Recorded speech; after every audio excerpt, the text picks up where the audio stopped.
Now, similar to the other types of spoofing attacks, Dynamic Host Configuration Protocol, DHCP spoofing, involves an attacker pretending to be someone else, in this case, acting as a legitimate DHCP server.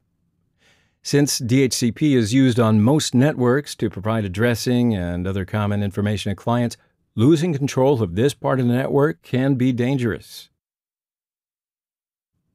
Dynamic Host Configuration Protocol, DHCP. Now, it's a protocol used to provide automatic and central management for the distribution of IP addresses within a network.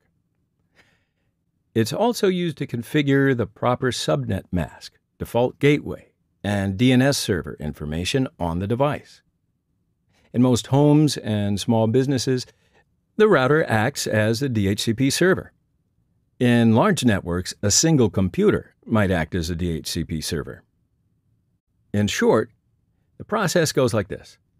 The device, the client, requests an IP address from a router, the host, after which the host assigns an available IP address to allow the client to communicate on the network.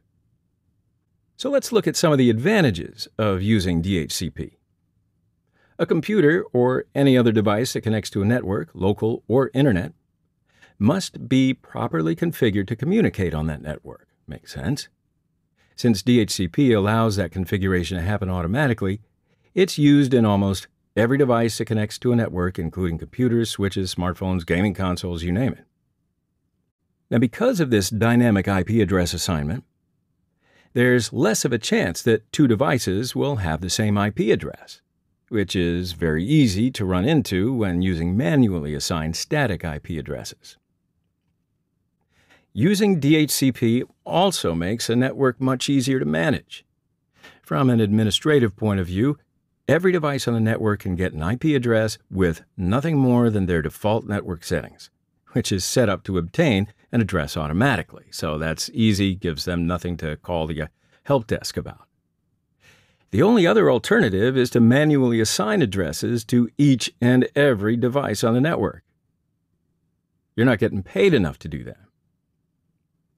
So because these devices can get an IP address automatically, they can move freely from one network to another, given that they're all set up with DHCP, and receive an IP address automatically, which is super helpful with mobile devices. Now, as a cybersecurity expert, you should know one more thing about the DHCP mechanism. The first device which replies to a DHCP discover request decides the configuration of the client. There is not any mechanism to authenticate the DHCP server.